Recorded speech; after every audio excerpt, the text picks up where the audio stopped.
Hello everyone. तो कैसे आप सब? आई होप बहुत बढ़िया हो जी और अच्छे से पढ़ रहे हो जी। देखो एपी का ये फोर्थ वीडियो है, फोर्थ लेक्चर है ना अपना। और हमने जो सोचा था कि ये वाला जो है एपी का डिस्क्रिप्शन में ये लास्ट हो जाएगा और इसके बाद एक एमसीक्यू करेंगे, बट अभी भी बहुत टाइप का क्वेश्चंस बचा हुआ है और हम लोग को क्या करना है इस सीरीज में, कोई भी टाइप छोड़ना नहीं है, ठीक है ना।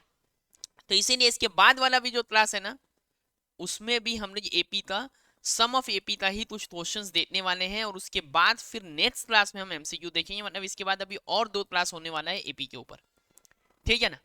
तो सम ऑफ एपी का जो फॉर्मूला था वो हमने देख लिया था लास्ट क्लास में कि एस क्या था, एस का वैल्यू कैसे आ रहा था। एस का वैल्यू आ रहा था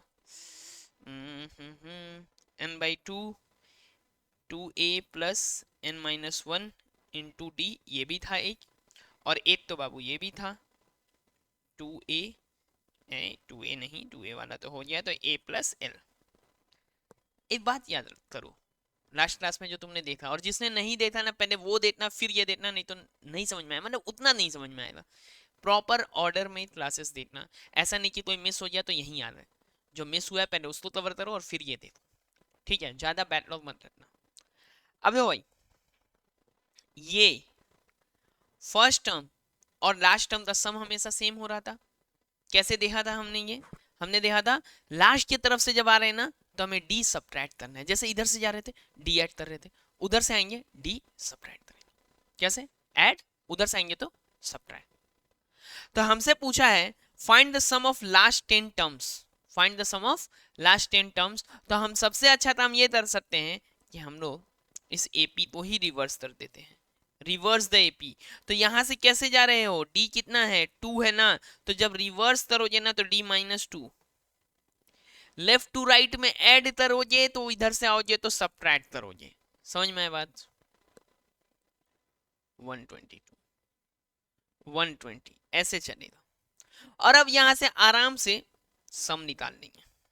S10 क्या हो जाएगा, मैं डैश से दिखाता हूँ क्यों, ताकि लगे ये डिफरेंट है लास्ट 10, ठीक है। तो ये हो गया मेरा 10/2। ये टर्म जो है वो है 126 इंटू 2 कर लेंगे लास्ट वाला टर्म। तो यहाँ तो वो फर्स्ट टर्म बन गया ना, समझे। जो लास्ट टर्म है वही अपना क्या बन गया, फर्स्ट टर्म, क्योंकि हमने एपी को ही रिवर्स कर दिया। प्लस 10-1 जो कि है 9 इंटू डी, डी जो है वो -2 है। तो ये तो है 10/2, यहाँ है 252, यहाँ ये 9 और -2 यानी -18। तो ये हो गया बाबू 252 है, 20 ही सब्ट्रैक्ट करना होता तो कितना होता 232, सो 234, 234 इंटू 10/2, ये कैंसिल करो 117, सो आ गया ये 1170। समझ में आ गया? लास्ट 10 टर्म से लेना था, हमने क्या किया, लास्ट 10 टर्म का सम लेना था, हमने एपी को ही रिवर्स कर दिया। तो हम लोग इस सीरीज में ना थोड़ा different different kind of questions देख लेंगे, जितना टाइप का बन सकता है ना बाबू क्वेश्चन वो सब देख लेने वाले हैं। और टेस्ट जरूर से दे लेना, टेस्ट जरूर से दे देना। कहाँ पे? मैथमेटिकल अड्डा के ऐप पे, ठीक है ना। और जिसने अभी तक नहीं ऐप डाउनलोड किया वो कर लो भाई, ठीक है ना। चलो, how many terms of AP this must be taken to give us sum 636। ये एग्जैक्ट क्वेश्चन तो नहीं, बट ऐसा ही काम हमें करना पड़ा था जब हमें फाइंड वो एक्स वाला काम करना था। तो हमें यहाँ उससे थोड़ा कम ही काम करना है, बस एन निकालना है। एस एन का फॉर्मूला क्या होता है भाई? एस एन का फॉर्मूला हो गया है n/2 2a। जब जब क्वेश्चन बनाओ ना तो फॉर्मूला लिखो, अपने आप वो दिमाग में बैठ जाएगा, याद नहीं करना होता है फॉर्मूला, समझे। तो पहला वाला जो टर्म है वो a जो है वो 9 है, d जो है वो 17-9 जो कि 8 है, और सम जो है वो 636 है। n का वैल्यू बताना है। तो 636 equal to n/2, 2 into first term कितना है भाई 9, प्लस n-1, d कितना है 8 है। ध्यान देना, यहां है 9, डी है 8, डाल देते हैं। यहां से 2 और यहां से 2 कॉमन बाहर निकाल लो, काम आसान हो जाएगा। तो ये 2 कॉमन निकाल लिया तो ये 9 हो गया, यहां से 2 कॉमन ले लिया तो ये 4 बचा, 4 मल्टीप्लाई करो 4n माइनस 4, ये 2 और 2 कैंसिल आउट है भाई, 9 माइनस 4 जो कि 5 हो गया, तो 4n प्लस 5, 4n प्लस 5 तो हो गया 4n स्क्वायर प्लस 5n, और ये 636। अब 4n square plus 5n minus 636, इस वैल्यू को देखो 4n square minus 5n minus 636। अब इसको हमें फैक्टराइज करके n का वैल्यू निकालना है, तो फिर से वही वाला बात 636 को ब्रेक करना है, तो ये 2 से करेंगे तो 318 आ जाएगा, फिर 2 से करेंगे तो 159 आ जाएगा, अब तो ये 3 से ही करना होगा तो 53 आ गया। अब 53 तो कहीं से कुछ दिख रहा है क्या? अच्छा पहले ऊपर तो ये 4 भी है ना, ये प्रोडक्ट, तो अभी देख लो ये काम आ रहा है क्या, 4 और यहाँ पे है 12, 48, खत्म बात, सोचना ही नहीं, 53 माइनस 48, सो 4n स्क्वायर क्या हो रहा है यहाँ 48, कैसे देखा जाता है, इसका और इसका प्रोडक्ट किया जाता है, यहाँ अगर है, चलो एक बार फिर से मिड टर्म फैक्टराइजेशन का बात भी कर लेते हैं, थोड़ा रिकॉल हो जाए। माइनस 636 इक्वल टू 0, एकदम सीधा सीधा ऐसा उतारा जाता है, यहाँ माइनस है यहाँ प्लस है, प्रोडक्ट माइनस हुआ है इसलिए यहाँ माइनस, अब वो दो नंबर डाल दो 53 और 48, सो भाई 4n square plus 53 minus 48, n दोनों में माइनस 636 इक्वल टू 0। अब मेरा 4 तो नहीं, n कॉमन जाएगा, n कॉमन रहा तो 4n प्लस 53, और हमें पता है मिड टर्म फैक्टराइजेशन में यही काम होता है, 4n प्लस 53 ही लाना है यहाँ, तो हमें पता है यहाँ क्या कॉमन लेना है, अब 12 कॉमन लेना है, तभी ये 4 आ जाएगा और ये भी आ जाएगा, तो यानी n minus 12 and 4n plus 53 equal to 0। अब तो पता ही है कि भाई ये दूसरा वाला जो चंदा मामा हम लोग को पिछले क्लास में बता के गए थे कि क्या होने वाला है, क्या बताया था चंदा मामा ने कि ये जो है हमें n का वैल्यू नेचुरल नंबर चाहिए, तो n का वैल्यू अगर नेचुरल नंबर चाहिए तो वो तो यहीं से मिलेगा, n इक्वल टू 12, क्योंकि यहाँ से आओगे तो n तो माइनस 53/4 होने वाला है, जो कि हम नहीं लेने वाले हैं। समझ में आया बात? तो कितना टर्म्स इसमें जोड़ना है, 12 टर्म्स तक इसको हम ऐड करेंगे तो 636 आ जाने वाला है। समझ में आया बात? आ जाते हैं नेक्स्ट क्वेश्चन पे। How many terms of the AP -15 -13 -11 are needed to make the sum -55? Explain the reason for double answer। दो आंसर आएगा, दोनों सही भी आएगा, और आपको बताना होगा कि रीजन क्या है कि दोनों आंसर सही है, ठीक है ना। एक क्वेश्चन का दो आंसर सही है और दोनों आंसर सही कैसे सही है वो बताना होगा, क्योंकि अभी तक तो आप क्या कर रहे थे, भाई ये वाला तो ले ही नहीं सकते क्योंकि ये तो नेचुरल नंबर है नहीं, एन का वैल्यू नेचुरल होना चाहिए, बट यहाँ दोनों नेचुरल आ जाएगा, ऐसे क्वेश्चन में दोनों नेचुरल आ जाएगा और आपको बताना रहेगा कि कौन सा अब होगा, बताओ। So how many terms of an AP -15 -13 -11 are needed to make the sum -55?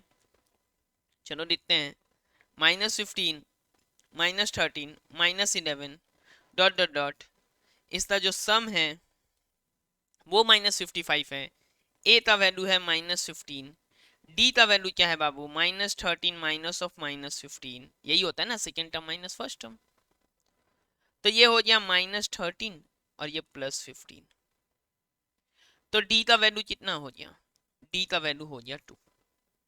अब डी का वैल्यू जैसे 2 हो गया तो एस का वैल्यू वो तो दिया हुआ था ना, कितना दिया हुआ था -55, -55 एस का वैल्यू लिखा हुआ है, तो s इक्वल टू क्या होता है n/2, अब तो एकदम मतलब बैठ गया होगा दिमाग में, n/2 twice of a plus n-1 into में d।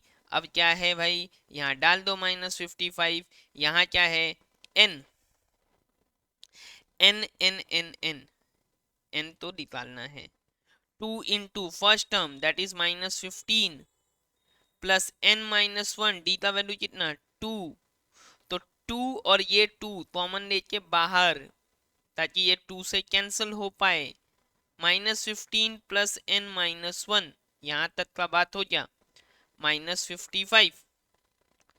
तो अभी क्या है, ये n है -16 प्लस n -55।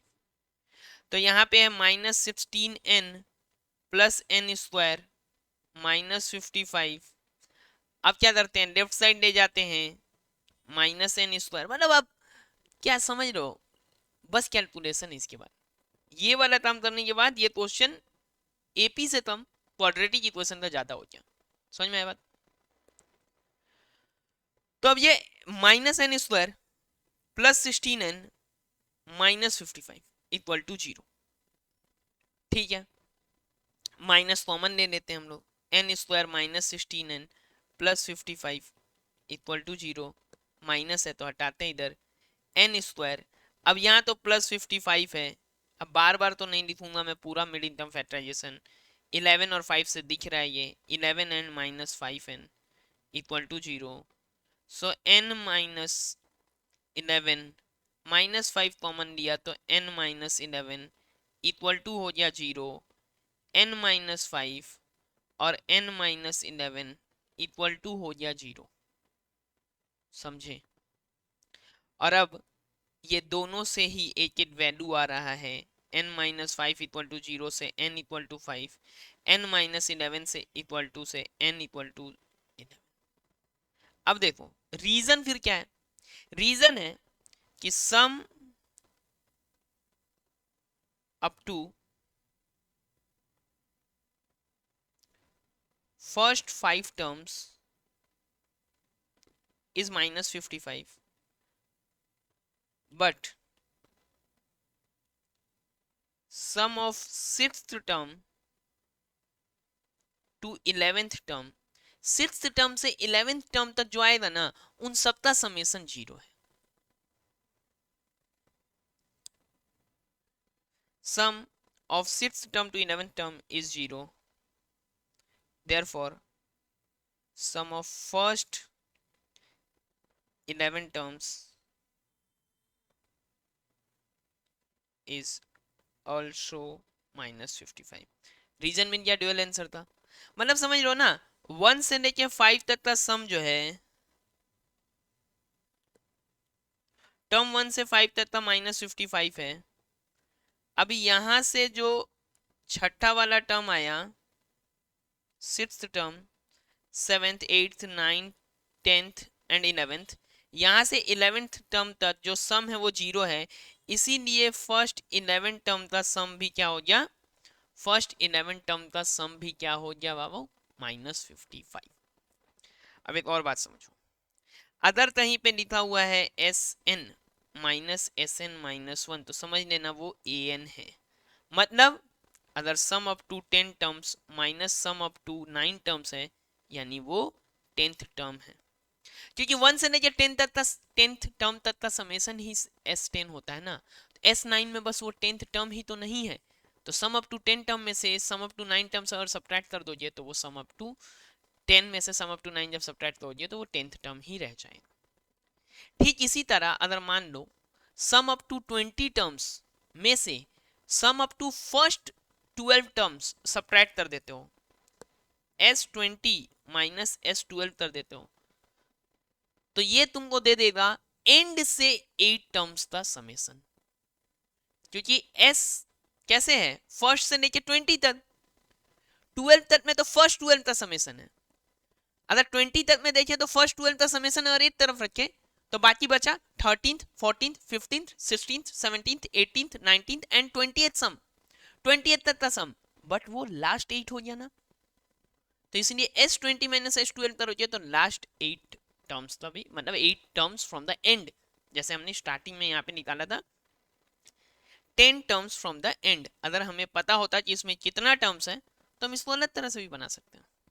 ठीक है, जैसा हम इस क्वेश्चन में करने वाले हैं अभी।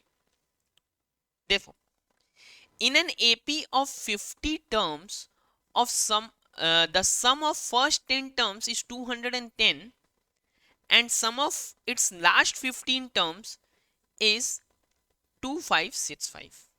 Find the AP. Total 50 terms है ये पता है।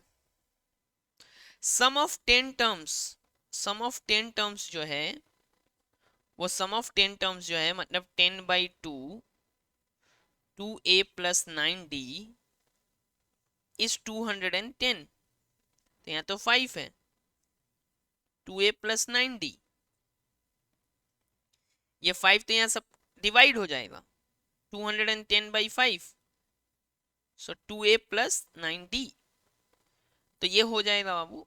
और हम इसको इस तरह से भी लिख सकते हैं 2a plus 9d is equal to 42।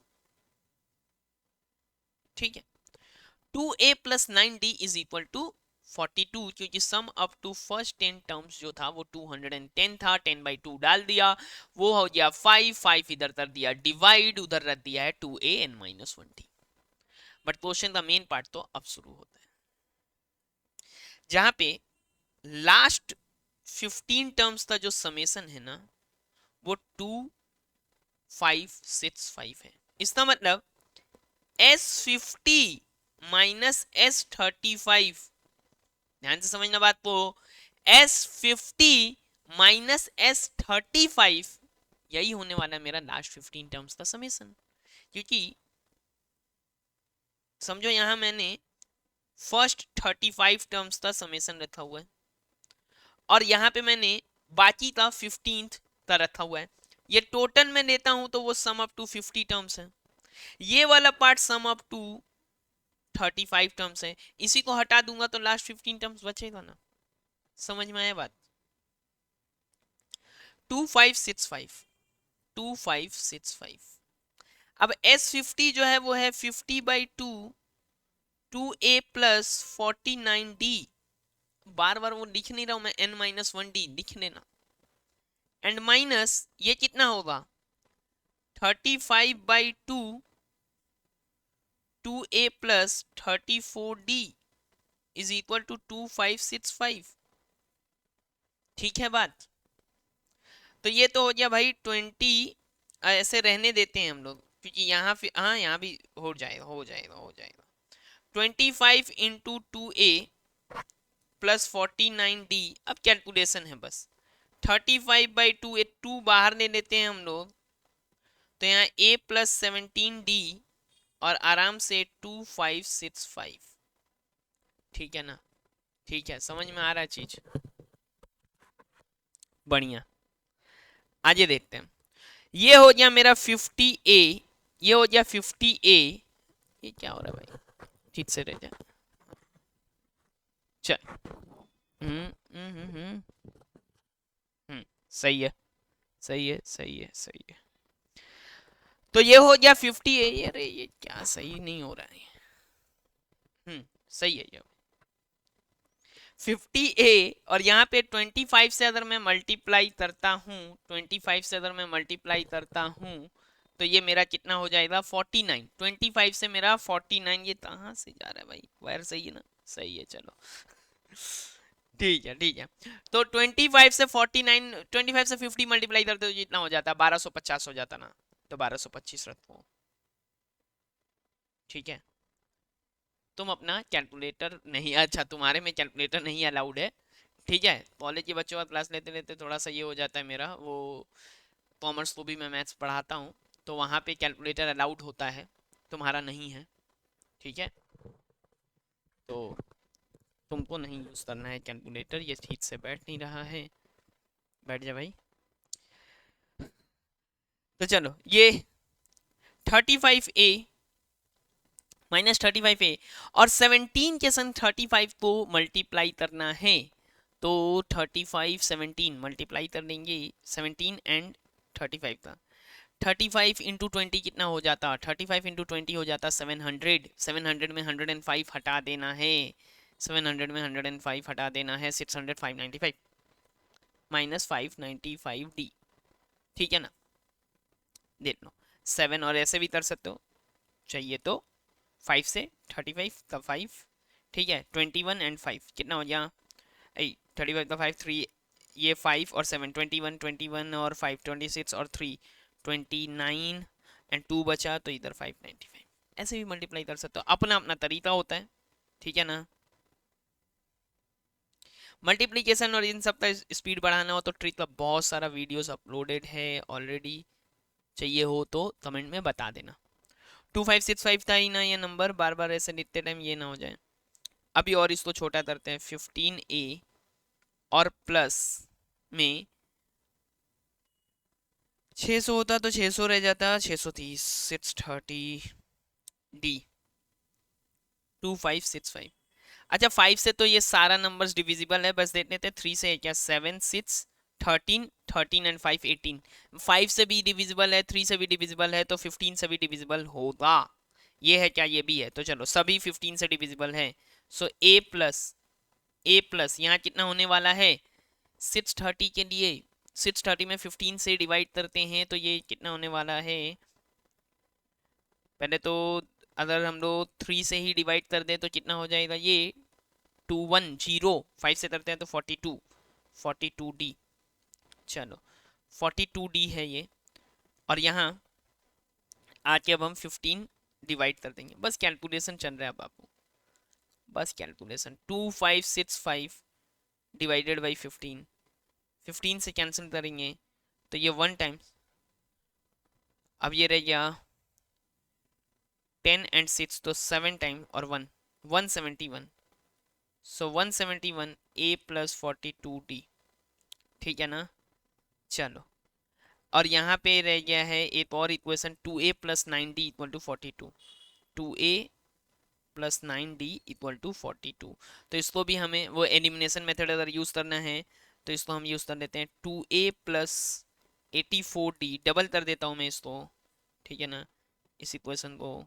तो ये 342 हो जाएगा, सब्ट्रैक्ट कर देते हैं, सब्ट्रैक्ट करते हैं तो इधर कितना है, ये d थोड़ा अजीब सा आ रहा है ना, 342 सब्ट्रैक्ट करते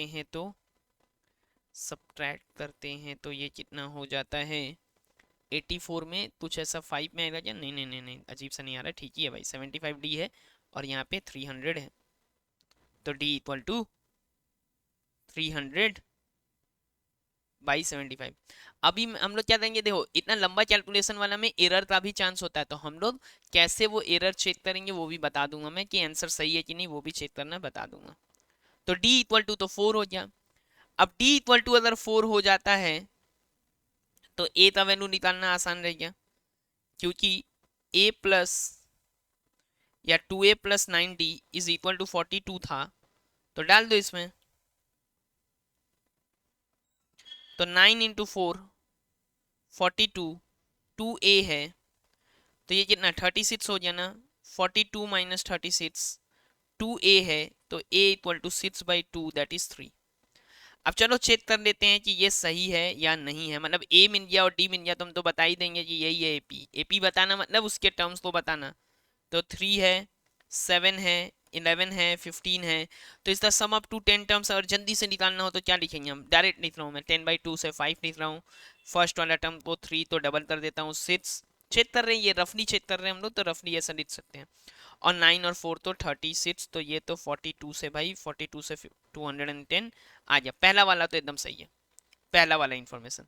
दूसरा इंफॉर्मेशन भी मिला लेते हैं, चलो 50 टर्म्स का सम चाहिए, तो 50/2 3 इंटू 2 तो 6 ही हो गया, 49 इंटू 4, 49 इंटू 4 कितना हो रहा है भाई, 49 इंटू 4 50 होता तो 200 होता तो 196, और 6 तो 202, 202 इंटू 25, बाबा 50 रहने देना, 50 रहने देते हैं, 50 रहने देते हैं, बाई 2 कर लेते हैं, तो 101, यानी अपना क्या हो गया 5050, ये हो गया अपना नेक्स्ट वाला पार्ट, ठीक है। S50, अब S35 भी निकाल लेते हैं सारा चीज, क्योंकि रफली हम थोड़ा चेक कर लेंगे, ठीक है ना, ताकि अब मतलब इतना लंबा कैलकुलेशन क्या है, कहीं एरर ना रह जाए, अगर अपने पास टाइम रहा तो, गिवन दैट अगर अपने पास टाइम रहा तो। सो 6 और 34 और d का वैल्यू है 4, सो 144 ना, हाँ हाँ हाँ हाँ हाँ, 8 मिनट 136 ना 136 एक्चुअली 136 एंड 6 यानी 35/2 है ये। यहाँ पे 142 डिवाइडेड बाई 2 तो 71 इंटू 35 71 एंड 35। पहला बात है 35 इंटू 70 ही कितना होने वाला है, 35 इंटू 35 ही कितना होता है, 35 इंटू 35 यानी 35 का स्क्वायर होता है 1225। अब आप अपना तरीके से कैलकुलेशन सिंपल मल्टीप्लिकेशन से भी कर सकते हो। वो कैसे है, वो तो मल्टीप्लिकेशन ऐसे ही हो जाएगा कि 35 है 71 है, सीधा ये 1 से यहाँ 5, यहाँ पे 3 और यहाँ पे 35, 35 एंड 3 कितना हो गया 38, ठीक है ना। 38 था 3 इधर 21 और 3 2485। अब 2485 इसमें से सब्ट्रैक्ट करना है। 2485 में ये वैल्यू ही जोड़ दो ना, 2485 में ये वैल्यू ही ऐड कर दो 2565। आ रहा है क्या वो बाद वाला वैल्यू, 0 हो गया, ये 5 हो गया, 0 हो गया और 5 हो गया, यानी अपना जो आंसर आया है वो सही है। तो आपको जो क्वेश्चन में करना है वो यहीं तक का काम है, वो यहीं तक का काम है, इतना लंबा टाइम नहीं लगने वाला, ये तो बस चेकिंग के लिए, ठीक है ना। अभी चलो एक और क्वेश्चन देखेंगे और इसके बाद एक आपके लिए होमवर्क रहने वाला है। और देखो ज़्यादा से ज़्यादा लोगों में ये शेयर करो, रेगुलर आपका क्लासेस आ रहा है और ज़्यादा लोगों तक ये पहुँचे, मुझे भी देख के अच्छा लगे। अगर आपको सही लग रहा है तो कमेंट में बताओ कि एक्सप्लेनेशन आपको कैसा लग रहा है। So if Sn denotes sum of first n terms of an AP, prove that S12 is thrice of the difference between S8 and S4। तो S12 लिख लेता हूं मैं, वो होगा 12/2 2a प्लस 11d। अब डायरेक्ट लिख रहे हैं, यही लिख लेता हूं। तो ये तो 6 हो गया ना, ये 6 हो गया और इसमें मल्टीप्लाई कर देंगे तो 12a प्लस 60 S12 लिख दिया। अब S8 की बारी, 8/2 2a प्लस 7d, तो ये भी 4 हो जाने वाला है, 4 से मल्टीप्लाई कर दो 8a प्लस 28d। अभी S4 भी लिखना होगा एक एक करके, बस फॉर्मूला वाला चीज है इसमें। तो 4/2 2a प्लस 3d, 2 बचा तो 4a प्लस 6d। अब S8 माइनस S4 है और उसमें भी 3 मल्टीप्लाई करना है, तो S8 क्या था 8a प्लस 28d, यहाँ -4a माइनस 6d, तो ये 3 मल्टीप्लाई करना है, यहाँ तो ये रह गया आपका 4a और यहाँ आपका ये आ गया कितना 22d, मल्टीप्लाई किया 12a प्लस 66d, यहाँ भी आ जाओ 12a प्लस 66d, यानी ये वाला प्रूफ हो गया, ठीक है ना। तो ये प्रूफ हो गया आपका। अब ये वाला जो क्वेश्चन दिख रहा है ना यहाँ पे, इसका आंसर आपको बताना है कमेंट में।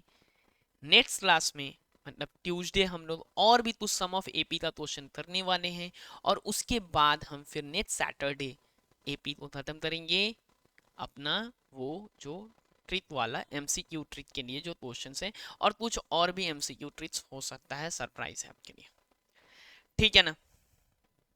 देखो क्लासेस ज़्यादा से ज़्यादा लोगों को शेयर करो ताकि ये जो आपके लिए पूरा फ्री ऑफ कॉस्ट में जो कोर्स आ रहा है ना वो ज़्यादा लोग अवेल कर पाए, ठीक है। और इसको अच्छे से प्रॉपरली पढ़ो, नोट्स बनाओ, मेंटेन रखो, पूरा क्लासेस टाइम पे करो। नहीं समझ में आता है तो रिवाइंड करके देखो, और उसके बाद भी नहीं समझ में आता है तो हमें कमेंट में बताओ, ऐप के थ्रू बताओ, और टेस्ट देते रहो। और टेस्ट देने के बाद अपना मार्क्स जरूर कमेंट में बताओ कि कितना मार्क्स आ रहा है, ठीक है ना। अच्छे से रहो, पढ़ते रहो, फिर मिलते हैं नेक्स्ट डे नेक्स्ट पार्ट के साथ एपी का। आज के लिए इतना ही, थैंक यू।